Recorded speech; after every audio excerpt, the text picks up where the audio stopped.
nuestro Dios soberano, todopoderoso, Señor, que eres el creador de todas las cosas, Señor, y que es por tu gracia y tu misericordia, Señor, que tú nos permites un día más de vida, Señor, y que en tu gracia y misericordia, Señor, te ha placido, Señor, también tenernos dentro de tu familia, Señor, en tu pueblo, en tu iglesia, Señor. Padre, mientras meditamos, Señor, y tu palabra, Señor, y profundizamos en ella, Señor, te pedimos, Señor, que tú nos muestres, Señor, a tu Hijo, Señor. Que tú, Señor, nos lleves a un mayor entendimiento cada vez más de ti, Señor. Bendice este tiempo, Señor, bendice a tu pueblo. Todo esto te lo pedimos, Señor, en el precioso nombre de nuestro Señor y Salvador Jesucristo. Amén. Muy bien, hermanos, vamos a seguir con nuestro estudio de la confesión. Que ya se borró aquí, ya se borró. ¿Está raro? Ahí está. Ok, vamos a seguir con nuestro estudio de la confesión, capítulo 2, párrafo 1.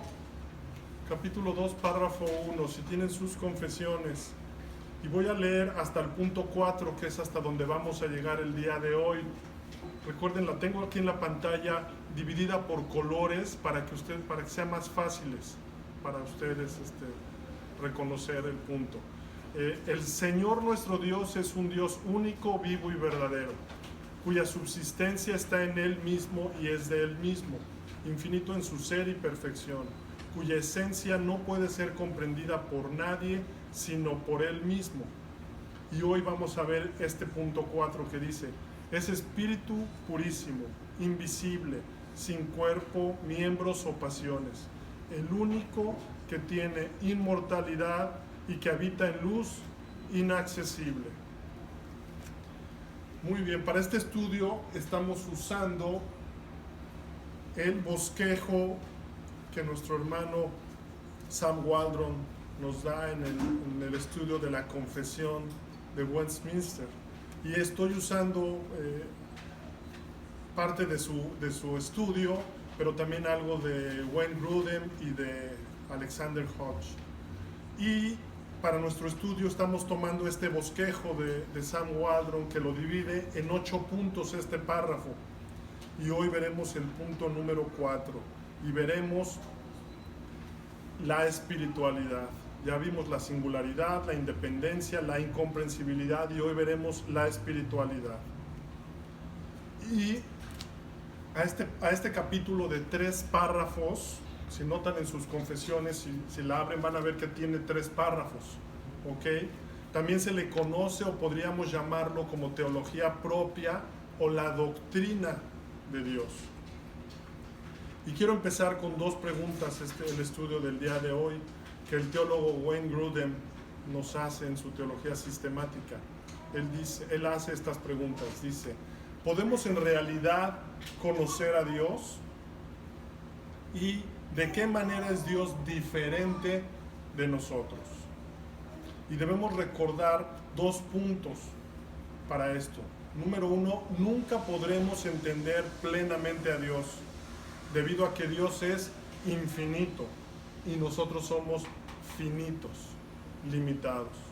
Y por otro lado, tampoco es cierto decir que no se puede comprender a Dios, pero sí es verdad decir que no se le puede entender completamente o exhaustivamente. Sin embargo, sí podemos conocer en verdad a Dios. En otras palabras, aunque no podemos conocer a Dios exhaustivamente, sí podemos conocer verdades acerca de Él. Y concretamente, todo lo que la Biblia nos dice acerca de Dios es verdad. También hay algo que quiero que mantengan en sus mentes, que lo tengan claro, y es referente a lo que conocemos de Dios. Y el teólogo Hodge lo dice y lo comenta de esta manera, dice: es claro que nosotros solo podemos conocer tales propiedades de Dios porque Él ha condescendido en revelarlas, y las conoceremos hasta el grado que quiera dárnoslas a conocer. La pregunta entonces es esta: ¿qué es lo que Dios ha revelado en su palabra con respecto a sus perfecciones? Voy a hacer un pequeño resumen de los tres primeros puntos que hemos visto hasta ahora. Vimos primero la singularidad de Dios. El Señor nuestro Dios es uno y el único Dios vivo y verdadero. Deuteronomio 6:4, oye Israel, Jehová nuestro Dios, Jehová uno es. Y en Juan 10:30 nuestro Señor Jesucristo dice, yo y el Padre uno somos. Y Él es el único vivo y verdadero. Primera de Corintios, acerca pues de las viandas que se sacrifican a los ídolos, sabemos que un ídolo nada es en el mundo, y que no hay más que un Dios. Pues aunque haya algunos que se llamen dioses, con D minúscula, sea en el cielo o en la tierra, como hay muchos dioses y muchos señores, para nosotros, sin embargo, solo hay un Dios, el Padre, del cual proceden todas las cosas, y nosotros somos para Él, y un Señor Jesucristo, por medio del cual son todas las cosas, y nosotros por medio de Él. Solo hay un Dios único, vivo y verdadero. Después continuamos con el punto que habla de la independencia o la autoexistencia propia o aceidad de Dios. Y la confesión lo dice así en el punto 2, cuya subsistencia está en Él mismo y es de Él mismo, infinito en su ser y perfecciones. Y vimos que este es el atributo de Dios por el cual aprendemos que Dios existe por sí mismo o por necesidad de su propia naturaleza. Y vimos el pasaje donde vemos esto, Éxodo 3:14, y respondió Dios a Moisés, yo soy el que soy. Y dijo, así dirás a los hijos de Israel, yo soy, me ha enviado a vosotros. Como si le estuviera diciendo, yo soy, yo no dependo de nadie, de nada, ni nadie, porque yo soy incomparable. Y la respuesta a eso es porque Dios es autoexistente. Y siendo autoexistente, no necesita de su creación para representarlo, porque nada puede representarlo, y a su vez Él no necesita nada. Como lo vimos en la lectura que hizo nuestro hermano cuando les está dando por segunda vez los 10 mandamientos y les recuerda. Moisés les hace un recordatorio y les dice, cuando el Señor nos dio en los 10 mandamientos, ninguna figura vistes, ¿no? Ninguna figura vistes. Y no pueden, y la idea es, no podían representarlo, deberían ellos tenerlo muy claro en sus mentes. También vimos que Él es infinito en su ser y perfección. Quiere decir que además de ser totalmente independiente y autosuficiente, Él es pleno. Él tiene todo lo que necesita en su interior. No hay otro como Él. Salmo 50:12, si yo tuviera hambre, no te lo diría a ti, porque mío es el mundo y su plenitud. Entonces, su independencia y su autosuficiencia es infinita, sin límite. Es decir, nunca se agota o se acaba su autosuficiencia, pues esta es total e infinita.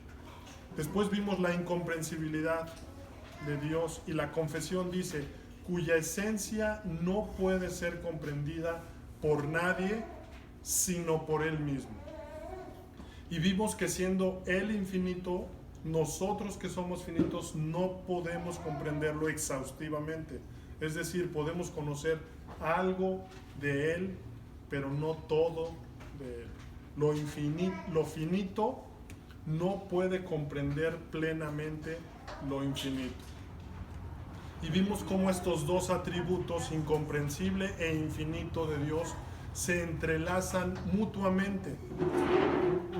Porque ya que Dios es infinito, necesariamente es incomprensible para nosotros.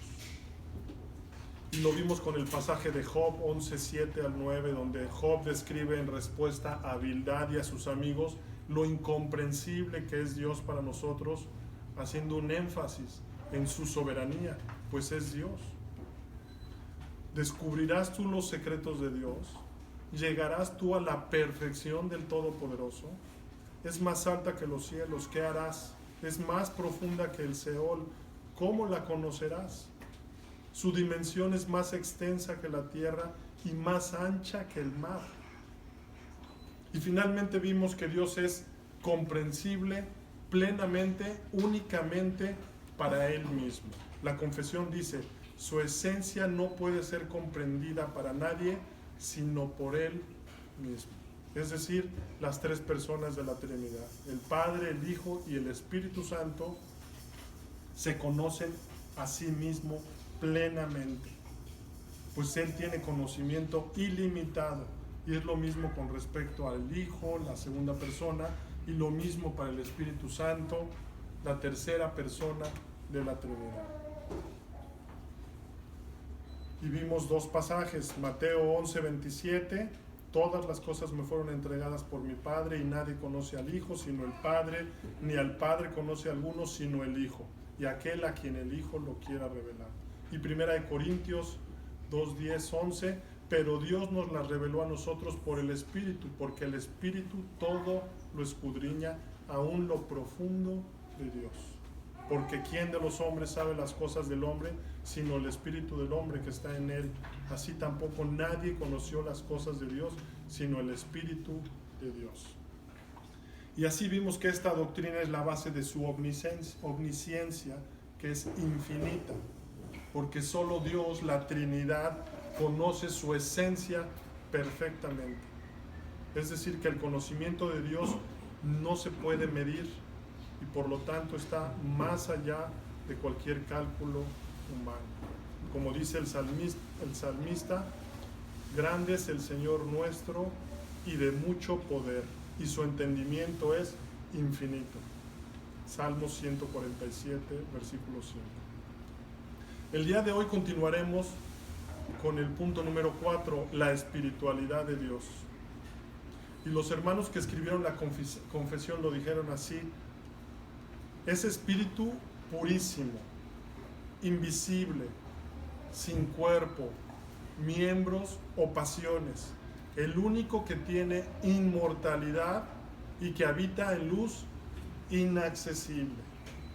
Es espíritu purísimo. En Juan capítulo 4, versículo 24 leemos: Dios es espíritu y los que le adoran en espíritu y en verdad es necesario que adoren. Hermanos, este versículo es claro al decirnos que Dios no es material y que en consecuencia no está ligado a una localización física. Es decir, que no le adoramos únicamente en la iglesia por unas horas, como si solamente ahí se encontrara, porque Dios no está vinculado a un lugar determinado, porque Él es espíritu infinito.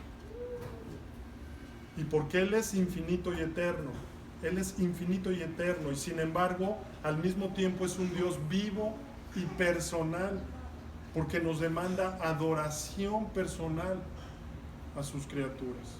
Es decir, deja claro este pasaje que Dios es espíritu, pero que es personal. ¿Recuerdan los mandamientos, cómo se dirigía directamente, como si nos hablara a cada uno de nosotros? Y esa es la idea. Dios es personal, pero Dios es espíritu. Matthew Henry comenta, al decir que Dios es espíritu, Jesús pone de relieve tres perfecciones de Dios. Primero, que es un ser incorpóreo. No es un Dios de madera o de piedra, al que se le pueda dar figura visible o hacer una figura visible. No es material. Segundo, que es un ser personal. No es una deidad muda y ciega, sino alguien con quien podemos tener comunión íntima, personal. Isaías 44:9 dice: los formadores de imágenes de talla Todos ellos son vanidad, y lo más precioso de ellos para nada es útil, y ellos mismos son testigos para su confusión de que de los ídolos no ven ni entienden. Es decir, los mismos escultores que hacían estas figuras, ellos mismos sabían y eran testigos para su propia confusión de que de los ídolos no veían ni entendían. Es un ser personal, pero no es una deidad muda y ciega, sino alguien con quien podemos tener comunión íntima, personal. Y tercero, que es un ser inmenso, al que el universo no puede abarcar. Por tanto, en cualquier lugar se le puede hallar y adorar. Primera de Reyes 8:27. Pero es verdad que Dios morará sobre la tierra. He aquí que los cielos de los cielos, no te pueden contener, cuanto menos esta casa que yo he edificado. Y el Salmo 139:7 dice: ¿a dónde me iré de tu espíritu? ¿Y a dónde huiré de tu presencia? En otras palabras, Dios está en una categoría diferente a la raza humana, ya que el hombre es carne, es débil y mortal, y somos transitorios, como todas las criaturas de este mundo caído, pues fuimos un día creados. Pero Dios, a diferencia de nosotros, es poderoso, como dice el salmista, y es eterno e ilimitado, pues es infinito. Dios es espíritu. Y hermanos, la confesión además dice que es espíritu purísimo. Vayan conmigo a 1 de Juan 1:5. 1 de Juan 1:5. Este es el mensaje que hemos oído de Él y os anunciamos. Dios es luz y no hay ningunas tinieblas en Él. El contraste que hace el apóstol Juan en este versículo es refiriéndose a Cristo, quien nos revela a Dios, y dice que este es el mensaje que hemos oído de Él. Es decir, que Cristo, quien es Dios, nos revela la naturaleza de Dios, su esencia, espíritu purísimo.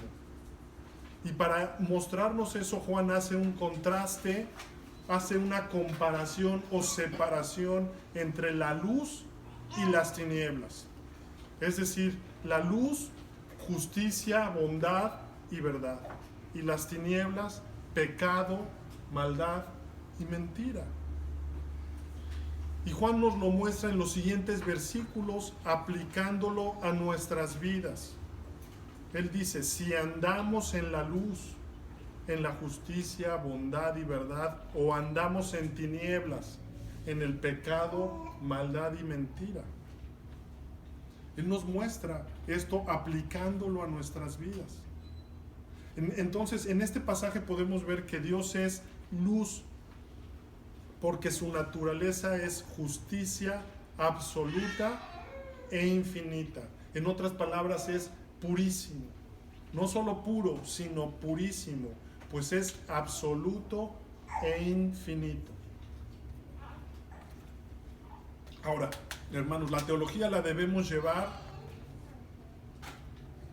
a la aplicación, ¿verdad? Es decir, ¿cuál es un uso práctico para aplicar en mi vida el conocimiento de esta perfección de Dios? Esta perfección que nos revela en su palabra de sí mismo. Los escucho.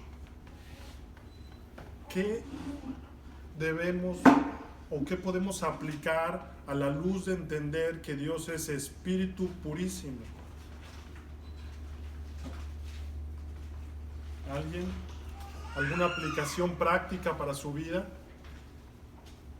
Bueno, el apóstol Juan lo hace guiado por el Espíritu en el versículo 6. Él dice: Si decimos que tenemos comunión con Él, el Espíritu Purísimo, y andamos en tinieblas, mentimos y no practicamos la verdad. Pero si andamos en luz, como Él está en luz, tenemos comunión unos con otros. Y la sangre de Jesucristo, su Hijo, nos limpia de todo pecado. Conocer a nuestro Dios, su carácter, sus perfecciones, nos deben de llevar a aplicarlo a nuestras vidas, ¿verdad? Tal como lo hace el apóstol Pablo, ¿verdad? Si decimos que tenemos comunión con Él y andamos en tinieblas, mentimos y no practicamos la verdad. Ahora, esto también es importante para nuestra adoración diaria en todo lugar. ¿Por qué? Porque la pregunta sería la siguiente: ¿vivimos entendiendo que Dios es Espíritu Purísimo? Que no solamente los domingos por 2 horas estamos adorándolo o sirviéndolo, ¿verdad? ¿Entendemos eso?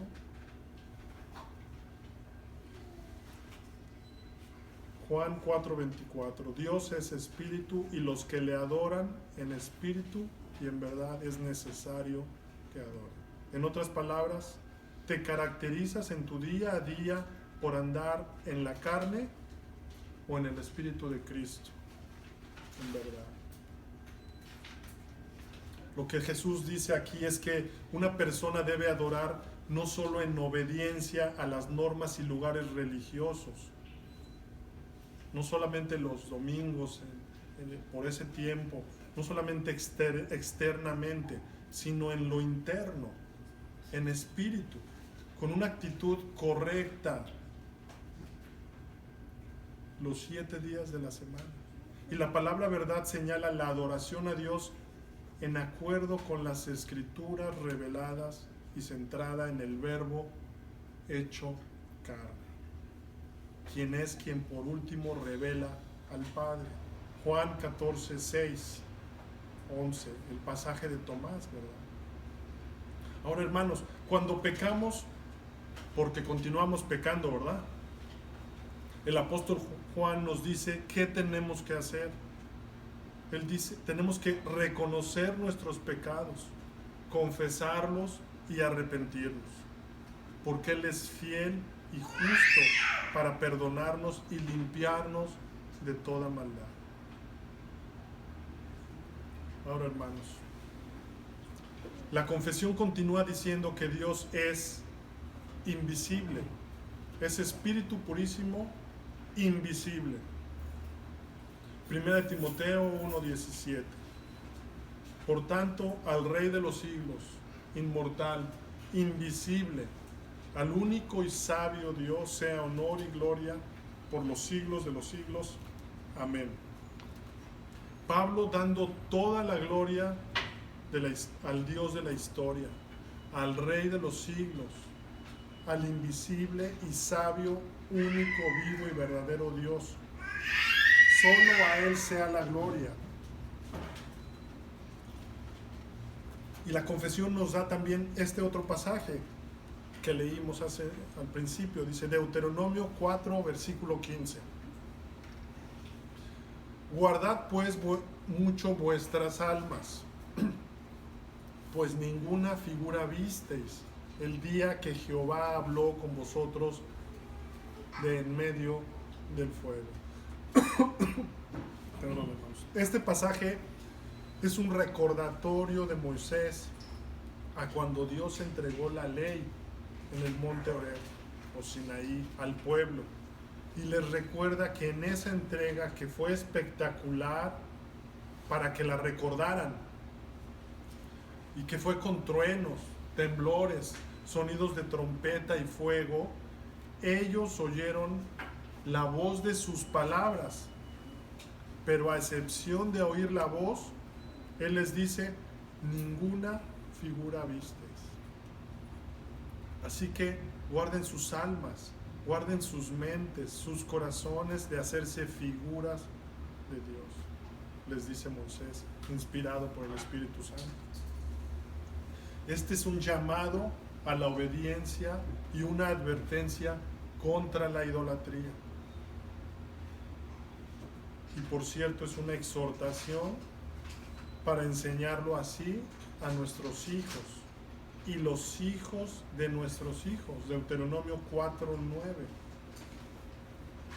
Porque hacerse representaciones del Dios invisible es una contradicción y está prohibido, pues es el corazón mismo de la idolatría. Y versículos más adelante de Deuteronomio lo podemos ver, ya que dice, para que no os corrompáis y te inclines a ellos y les sirvas. Deuteronomio 4, 16 al 19. Nosotros debemos enseñar a nuestros hijos, nosotros debemos cuidar nuestras almas, nuestros corazones, ¿verdad? De no fabricarnos ídolos, de no hacernos imágenes. Y debemos enseñar a nuestros hijos que nuestro Dios es invisible y que es espíritu purísimo. Y podemos enseñarles y decirles que Él es luz, justicia, bondad y verdad. Y así podemos apuntarlos a nuestro Señor Jesucristo. Colosenses 1:15, Él es la imagen del Dios invisible, el primogénito de toda creación. Él es la imagen del Dios invisible. Entonces, mientras nosotros cuidamos nuestros corazones, mientras le enseñamos a nuestros hijos que nuestro Dios es espíritu purísimo y que es invisible, y les podemos hablar de que Él es luz, de que Él es justicia, bondad y verdad, podemos apuntar a nuestros hijos, a nuestro Señor Jesucristo. Porque después de decirles esto, les podemos decir, hablar de Cristo, de que Él es la imagen del Dios invisible, el primogénito de toda creación. O como lo dice Juan 1:18, a Dios nadie le vio jamás, el unigénito que está en el seno del Padre, Él le ha dado a conocer.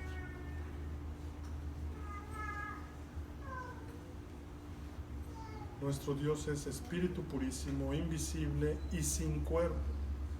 Y la confesión continúa, miembros o pasiones.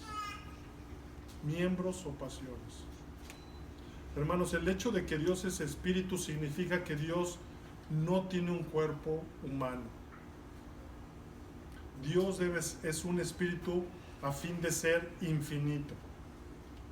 Además, si Dios estuviera limitado a un cuerpo físico, no podría ser omnipresente, no podría estar en todo lugar al mismo tiempo.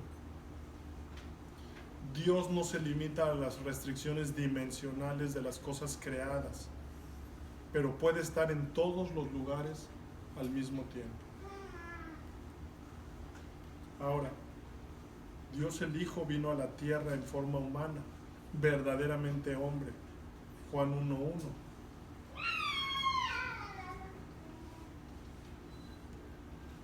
Y Jesús es único como Emmanuel, Dios con nosotros. Y también múltiples veces la Biblia enfatiza la veracidad de Dios al contrastarlo con los hombres mortales.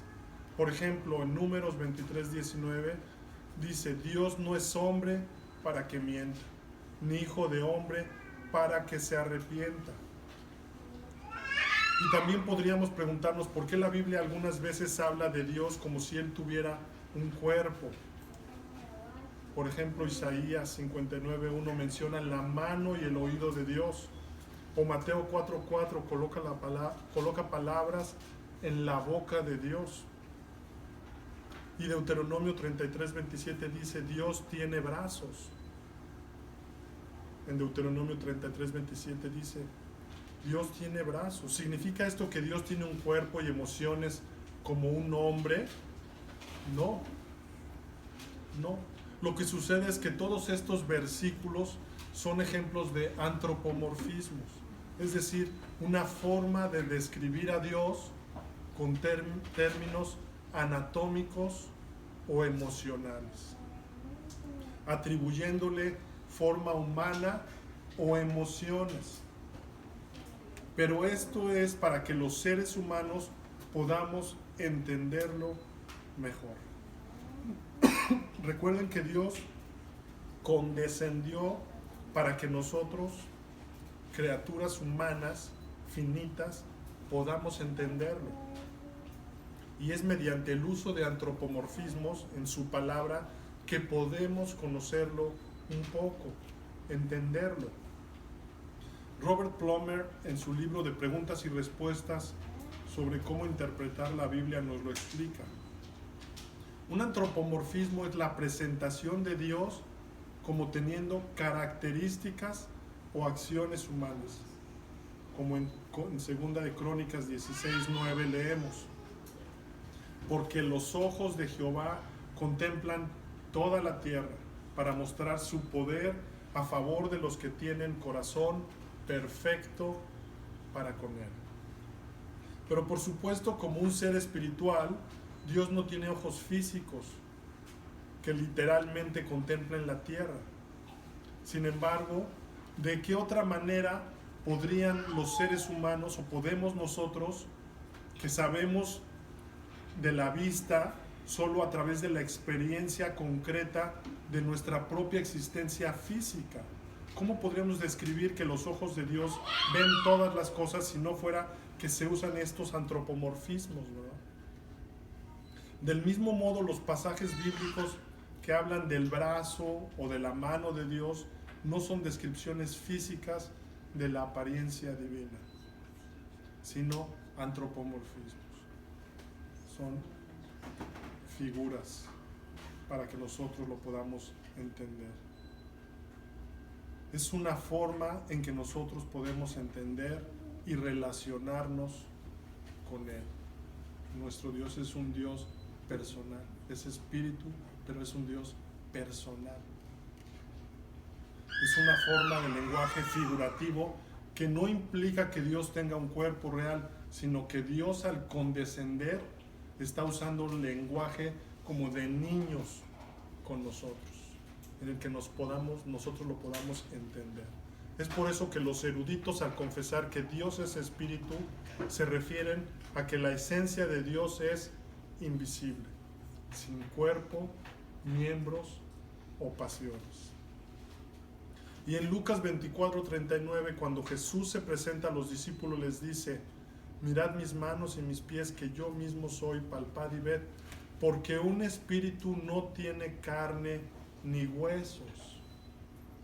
Él les dice: un espíritu no tiene carne ni huesos. Jesús establece este principio de que un espíritu no tiene carne ni huesos. Y en este mismo pasaje, al mismo tiempo, podemos ver el misterio de la encarnación de nuestro Señor Jesucristo, el Dios hombre. Él es el Dios encarnado, la imagen misma del Dios invisible. En Hechos 14, 11, 15 vemos también cómo los apóstoles rasgan sus ropas al ser identificados ellos como humanos, como dioses, después de hacer un milagro. Y ellos les aclaran que solo eran hombres como ellos y los llaman al arrepentimiento y que se conviertan al Dios vivo. Hechos 14, 11. Entonces la gente, visto lo que Pablo había hecho, alzó la voz diciendo en lengua licaónica: dioses bajo la semejanza de hombres han descendido a nosotros. Versículo 14. Cuando lo oyeron, los apóstoles Bernabé y Pablo rasgaron sus ropas y se lanzaron entre la multitud dando voces y diciendo: varones, ¿por qué hacéis esto? Nosotros también somos hombres semejantes a vosotros, que os anunciamos que de estas vanidades os convirtáis al Dios vivo, que hizo el cielo y la tierra, el mar y todo lo que en ellos hay. Ellos reprenden a estos hombres por tal blasfemia. Y es por esto, por tal motivo y por la tendencia que el hombre tiene al idolatrar y hacerse imágenes de Dios, que la confesión aclara que Dios es espíritu purísimo, invisible, sin cuerpo, miembros o pasiones. Dios no tiene pasiones. Y con esto se refiere a que Dios no cambia ni puede cambiar. Nosotros cambiamos hoy y mañana quizá cambiamos, ¿verdad? Igual creemos diferente a como creíamos hace 4 años. Incluso si el día de hoy tu día transcurrió en calma, sin alguna novedad, quizá estás relajado o contento. Pero si hubo algo que te movió tus planes, quizá te estresaste, o te molestaste, o te irritaste, o te entristeciste, y tus emociones salen. Pero Jehová nuestro Dios no. Malaquías 3:6, porque yo Jehová no cambio.